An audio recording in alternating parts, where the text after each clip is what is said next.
Welcome to the Breakout session, Adopting an Extended Zero Trust Ecosystem. I'm Puneet Minocha, Executive Vice President of Business and Corporate Development at Zscaler. At Zscaler, we partner with a leading ecosystem of technology partners to make it easier for you to realize the value of an end-to-end zero trust architecture. Although zero trust as a concept is not new, it is ridden with confusion as we see almost every security vendor, including legacy ones, positioning themselves as zero trust. To cut through the noise and bring factual information to our partners and customers, we recently announced the launch of Cloud Security Alliance's Zero Trust Advanced Center. We did so in partnership with Octa and CrowdStrike to define standards, certifications, and best practices to help you attain zero trust architectures and strategies. Our combined forces as part of the Cloud Security Alliance will help our joint customers kickstart their zero trust strategies. In today's session, we will give you a glimpse of these integrations that we have implemented that can help accelerate your transformation. We are proud to be the preferred platform that many organizations have chosen as they embark on their zero trust journey. Now, we know that context and identity are key components of zero trust, and during this session, I'm excited to focus on how we are working together with CrowdStrike and Okta to provide our joint customers with a deep understanding of user, device, and connectivity, protecting against adversaries and recommending necessary action to your security teams to reduce risk and stop breaches. To help us tell this story, I am delighted to be joined by Darren Hood, the CISO of Guaranteed Rate. Darren has adopted the 3 best-of-breed platforms as part of his zero trust journey. Darren will be sharing lessons learned and the outcomes Guaranteed Rate has achieved. During this session, we will also be joined by leaders from Octa and CrowdStrike to take you through an in-depth demonstration and discuss how our best-of-breed platforms tightly integrate to deliver superior security outcomes to some of the world's largest organizations like Guaranteed Rate. Let's dive in. First, I'd like to welcome Darren from Guaranteed Rate to the stage. Darren, welcome to Zero Trust Live. For those not familiar, can you tell us a little about Guaranteed Rate and your role there? Absolutely, Puneet. Here at Guaranteed Rate, we believe we're powered by positivity. We believe we're going to become the nation's #1 mortgage originator. Right now, we're the 3rd largest. We have 11,000 employees, 500 branch offices. We also have our own title company, Ravenswood Title, our own insurance company, Guaranteed Rate Insurance. Actually, we have our own not-for-profit, Guaranteed Rate Foundation. We also have a number of sports sponsorships, including the official naming rights to the Chicago White Sox Stadium. Thank you. As we've heard throughout this event, there is a lot of noise and sometimes confusion around zero trust in the market. What's your perspective on the definition of zero trust? 100% agree on some confusion around what zero trust means. Specifically, what it means to us at Guaranteed Rate is we're looking at our environment and driving to the purpose of that no user or application should be trusted. Another way to say that is we're always trying to trust but verify. So that when we look at that, we want to make sure there's a very clear user identity. When that user is authenticating, we have strong controls around that authentication, not just for the user, but also the machine the user is using. And when the authentication happens, that there's context around that and it's being evaluated in real time. And of course, all that's supported by strong policies that you can roll out across the enterprise and make more granular as needed. That makes a lot of sense.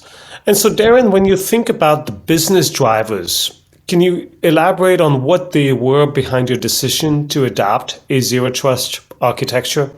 One of the key business drivers for our zero trust approach has been driven by our exponential business growth. Guaranteed Rate over the last couple years has tripled its origination volume.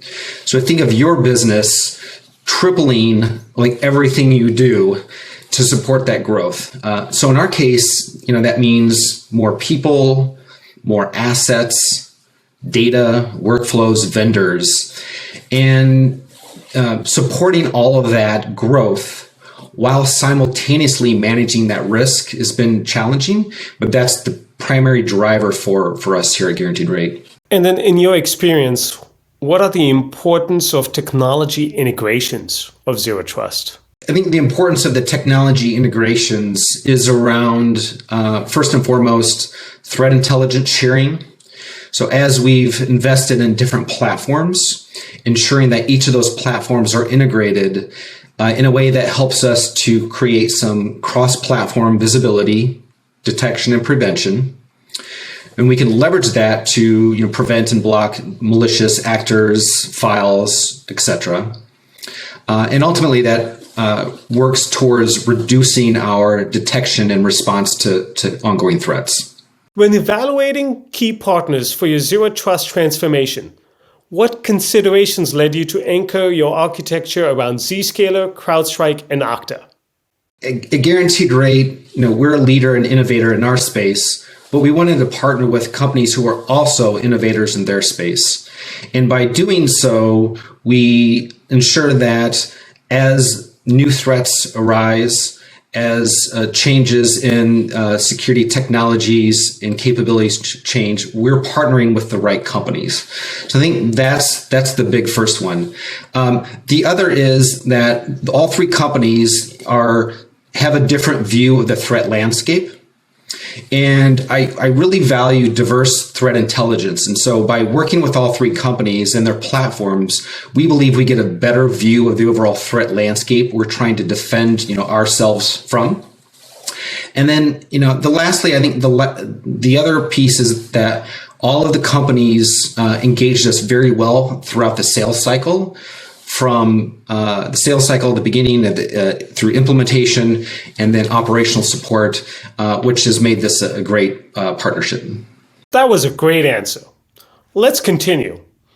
What benefits were you able to realize from our integrations? We've seen a number of benefits with the integrations, including single sign-on, of course. I think the question we always ask ourselves is, will it single sign-on? Will it SSO? So if it can be, it has been. Leveraging automation is extremely important for us. So that's automating the provisioning and deprovisioning of users in our systems. Other benefits we've seen are the threat intelligence sharing, so creating that cross-platform visibility.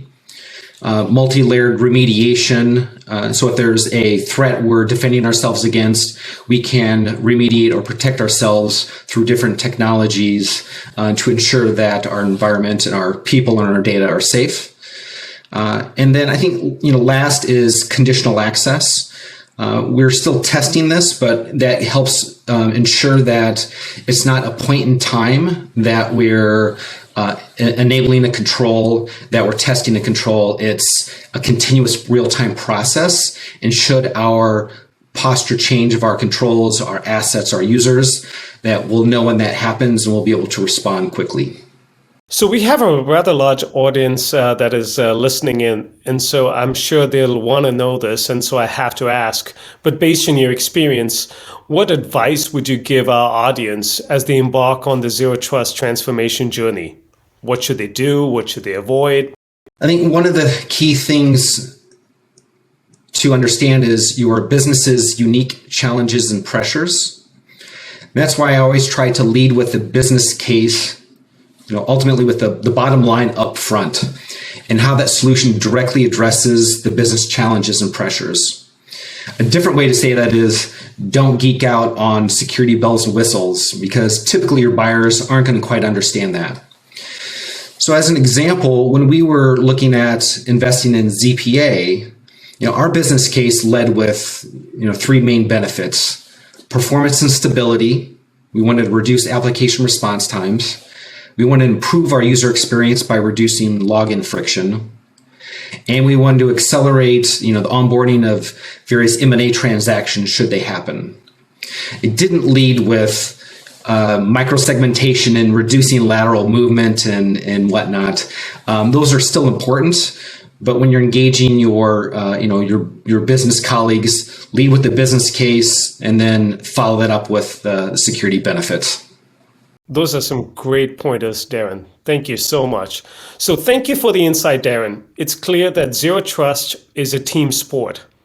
The work you've led at Guaranteed Rate to architect and build an extended Zero Trust ecosystem, I'm sure will help our entire audience, all the various IT and security leaders, to learn more. Now, let's turn to Eddie Parra to see these integrations in action. Thanks, Puneet. Hi, I'm Eddie Parra, Senior Director of Solution Architecture at Zscaler in their Business Development Group. I'm joined today by James from Okta and Chris from CrowdStrike. Let me have them each introduce themselves. James, starting with you, please. Yeah, hey, Eddie, this is James Brodsky. I work for Okta. I'm Senior Director of Solutions Engineering with a cybersecurity focus. Hey, Eddie, this is Chris Katchigan, Senior Director of Solution Architecture here at CrowdStrike. Thanks, guys, for making the time today. So, James, I'm curious to hear, what are you hearing at Okta from customers in regards to Zero Trust?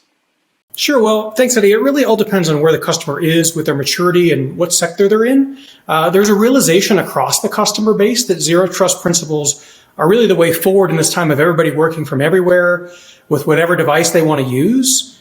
And of course, as more and more services we interact with are in the cloud, and more of our customers are moving their workloads to the cloud, they're starting to realize that they really have to start adhering to these Zero Trust principles. So at Okta, we're all about identity and access, obviously. So we want to make sure that anybody in the world can use our technology, or any technology for that matter, safely. Many of our customers don't know where to start with Zero Trust. So we point them to identity because that's literally the first pillar or domain of several of the Zero Trust models. If you look at the ones from CISA, if you look at the ones from NIST, and it's so complementary as well to the device pillar and the network pillar, which is, of course, why I'm here with CrowdStrike and Zscaler today. Now, we have a few different kinds of assessments at Okta to help our customers understand where they sit with Zero Trust today and where they need to go. I will say, however, there's a faction of customers that sort of snub their noses at this whole term Zero Trust, and they think it's just the latest in marketing buzzwords. However, once we take the time to really explain the tenets of Zero Trust, we explain it's a journey, we explain it's not a destination, that these tenets have been around for over a decade, that you absolutely have to work with multiple vendors to get there. Most customers come to us and they say, oh, well, I still don't like the name, but all the things that we're trying to do there, that makes an awful lot of sense. And so I really try to explain that Zero Trust should have been named like adaptive trust or dynamic trust or continuous confirmed trust, something like that, because that's really what we're shooting for here. Thanks, James. Now, Chris, I'd love to ask you the same question. What are you hearing from customers at CrowdStrike in regards to Zero Trust? Well, first off, very similar to what James is hearing from his customers. We're still working in an environment where the bulk of our customers are in a hybrid work, whether it's partially from home, partially from the office. Many of the customers are still scaling to cloud so they can offset business services and be elastic so that they can, again, scale to what the growing business need of a remote force. And also, too, they need to be able to handle security in another way, right? Especially from a place where any service can be accessed anywhere from anyone. So at the end of the day, the customers are looking for better or more effective or even just deeper defensive measures that they can have to help support their business services. So effectively, they want to ensure that they can have both authorized users and authorized devices accessing the business services. So Zero Trust gives us that option to help. Effectively, we can make sure that we can attest to the user being in good standing. And not just from CrowdStrike's traditional way of say, detecting a breach, but also from making sure they're not exhibiting other behavioral deviations from what they're normally at. And in the case where people start acting even outside the normal behavioral baseline, we can even interrupt what they're doing. So for example, if they're trying to access a network share that's outside of their norm, we can actually stop them, force them to do an MFA authentication using Okta. And then if it goes through, we can allow them to continue on with their normal business operations. Right? And just an interesting fact we just had from one of our recent reports. Stopping the breach also requires being able to have that user visibility. 81% of breaches from the last report we released use the compromised credential. So think about that from that perspective. Identity and be able to tie back to a Zero Trust model is very, very important. Thanks, Chris and James. Now let's see this in action. Let's dig into the details with an end-to-end demo that covers 4 scenarios and enterprise encounters. For the first scenario, let's look at how you onboard a fully remote employee. The experience to onboard a new work-from-home employee is very different from a traditional HQ experience. Before they connect to applications needed to do their job, there are 2 considerations. One, to authenticate the user seamlessly, and the second, to enforce zero trust policies driven by device and user context. Configuring SAML SSO and device trust controls can be done with just a few clicks, enabling SAML and SCIM attributes for security policies. Zscaler's Okta single sign-on integration goes beyond just authentication and checks if the device is managed or unmanaged and provisions a new user for zero trust policy enforcement. Okta authenticates a user and shares the identity assertion with Zscaler via SAML. In addition, Okta includes the context of whether this is a managed or unmanaged device. Zscaler uses the authentication and device context from Okta for security policies to be enforced. Now, for managed devices, CrowdStrike Falcon provides the device security posture information with a granular zero trust assessment score. The Zscaler Trust Assessment Score threshold can be set up in the Zscaler dashboard on various platforms as seen here. Admins can set up the access policies to allow or block access to apps or use browser isolation enforcement. The end user experience is simple and seamless. ZPA is active on the machine and the user is able to successfully access the application based on the context shared by Okta and CrowdStrike.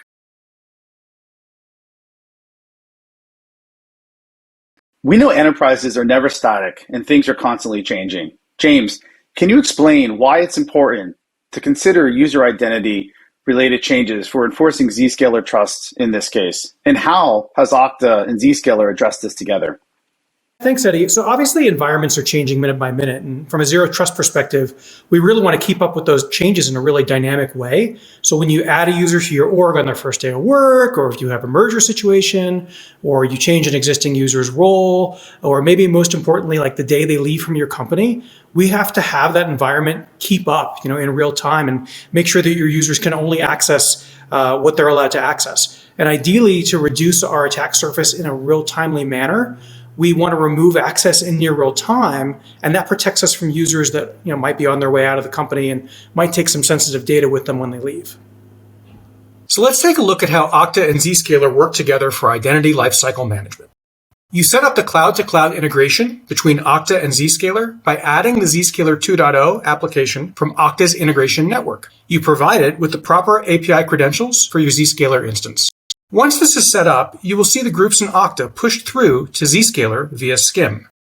So now we can easily add a new user in Okta and specify one or more groups.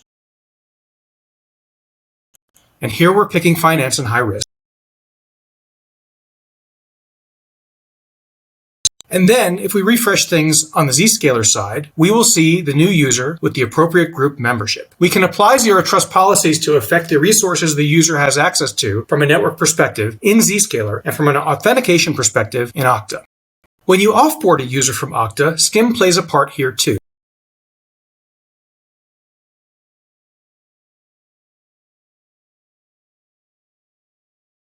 And immediately removes the user from the Zscaler database and revokes the user's access to applications. Any existing sessions will be terminated as well. That's great. Users are not the only changing element, but devices are also changing with updates to the operating system, to software, and to just changes along the way. So Chris, how does this result in the changing the attack surface, and how are we adapting with the integration that we've built together? Just like users, operating systems and devices are ever evolving. They pose different risks at different times depending on their operational state. For this reason, we have device posture assessment capabilities as part of our zero trust story. We measure signals, effectively configurations, that allow us to tell you the operational state of various pieces during the access control decision. So for example, on Windows, are you running the latest build? Are you using UEFI instead of BIOS, which in theory is more secure? There are things like your antivirus and anti-malware enabled. And we do this because sometimes humans make mistakes and turn policies off.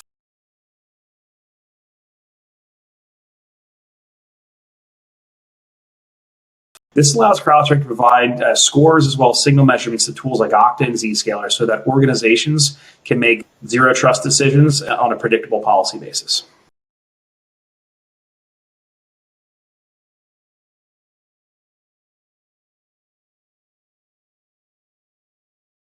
So Chris, in the case of an inside attack, how do we protect against the attack itself and prevent lateral movement overall? To prevent lateral spread, we're going to be using a combination of Zscaler deception technologies and CrowdStrike endpoint technology. So first, deception technologies can be a highly effective tool in the hands of defenders when used the right way. Security professionals can deploy decoys and other sets of tooling to employ learning about adversarial tradecraft to better inform the defenders.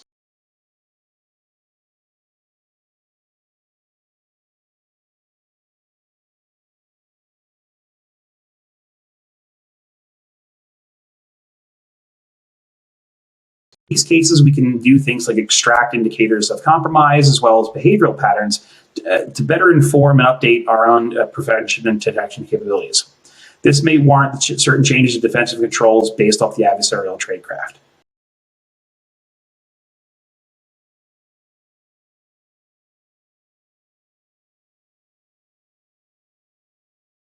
In the event that a breach does occur, we can employ the containment capability of CrowdStrike so that we can network contain and prevent the lateral spread. So there you have it, and how Okta, CrowdStrike, and Zscaler work together for a seamless and secure experience. Now let's talk about what we're doing beyond these integrations. James, how does Okta and Zscaler plan a deeper integration for continuous zero trust enforcement? Yeah, so today, like we saw in the demo between Zscaler and Okta, that integration mainly works with groups. So either an admin removes you from a group in Okta or automation of some sort does. And then in turn, the user can no longer use ZIA or ZPA and existing connections that they might have are severed. All right, but that's still kind of manual. And you have to implement some sort of automation to continuously check for conditions that would cut off the user. What we'd like to do is get closer to a risk-driven continuous access management strategy, and that's where we're moving to. For one, both Okta and Zscaler can now calculate risk for a user based on login patterns or maybe device posture augmented from CrowdStrike. Then what we do is we call the other side for enforcement. That might be terminating active access on the Zscaler side or stepping up MFA on the Okta side, but still not continuous though. So for continuous, both Okta and Zscaler are embracing some of the newer standards in the space like CAPE, which is sponsored by Google, also Shared Signals, which is sponsored by the OpenID Foundation. And with these open standards like these, we're going to be able to more easily share real-time data across the identity control plane and beyond, so that the moment anomalous behavior is seen that jeopardizes your zero trust policies, we can have our systems react. James, awesome. Thank you for that. Now shifting gears to Chris. Chris, how does XDR fit into zero trust? And what integrations are implemented in the realm between CrowdStrike and Zscaler? Well, XDR, or Extended Detection and Response, is an extension of CrowdStrike's EDR technology. But in this particular case, what we're taking is a party from our partners, such as Octa and Zscaler, to augment our own data sets and provide extra context enrichment. This will allow us to effectively have better detections with real-time correlation of telemetry at machine speeds across all of our platforms. It also enables us to do things like automated responses to any identified threat. So as a for example, we have a generally available integration with Zscaler, where if we detect patterns based off our data or theirs or in combination, we can make a call over to their platform to isolate a device in real time. We also have plans to further tighten the integration with additional automated responses that we could do things such as, for example, with Okta, switching people in groups, scaling back their user accesses, or even taking it further with additional device isolations based off other APIs we have with our partner platforms. So very exciting stuff. James and Chris, thank you again. And thank you everyone else for joining us today. We hope that you found this session useful as you work towards adopting zero trust.